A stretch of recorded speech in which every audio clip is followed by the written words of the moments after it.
কোরআনে হাফেজ ছিল, দাড়ি পাগড়িওয়ালা ছিল, রোজাদার নামাজি ছিল। কোরআন হাদিস পড়েও তারা দুনিয়ার স্বার্থে, দুনিয়ার লোভে তারা এই কাজগুলো করেছে। তাদের আওলাদ এখনো আছে, কিয়ামত পর্যন্ত থাকবে।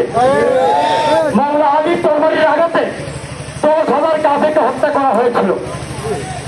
এই কারণে মাওলা আলী বলেছিলেন, আমার যখন মৃত্যু হয় আমাকে রাতের আধারে কবর দিও, কারণ আমি কোনো যুদ্ধ থেকে পলায়ন করি নাই, আমি কোনো যুদ্ধ থেকে নবীকে রেখে পালিয়ে যাই নাই, এবং আমি কোনো যুদ্ধ নবী ছাড়া, নবী যত যুদ্ধ করেছেন একটা মাত্র যুদ্ধ ছাড়া বাকি সব যুদ্ধে মাওলা আলী শরীফ হয়েছেন।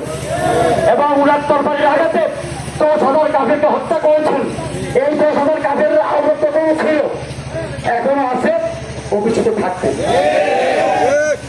তাদের গায়ে দেওয়া লাগবে যে 61 হিজরিতে আমরা নামাজ পড়ে না একটা আল্লাহু আকবার বলে নবীর আওলাদের গলায় ছুরি চালিয়েছি এবং ফতোয়া দিয়ে বলেছি ইমামদের রাষ্ট্রদ্রোহী, তাকে হত্যা করা যায়, এবং সেইটাকেই সমাজে প্রতিষ্ঠা করা হয়েছিল, সেইটাকে মানুষ বিশ্বাসের পর্যায়ে নিয়ে গিয়েছিল।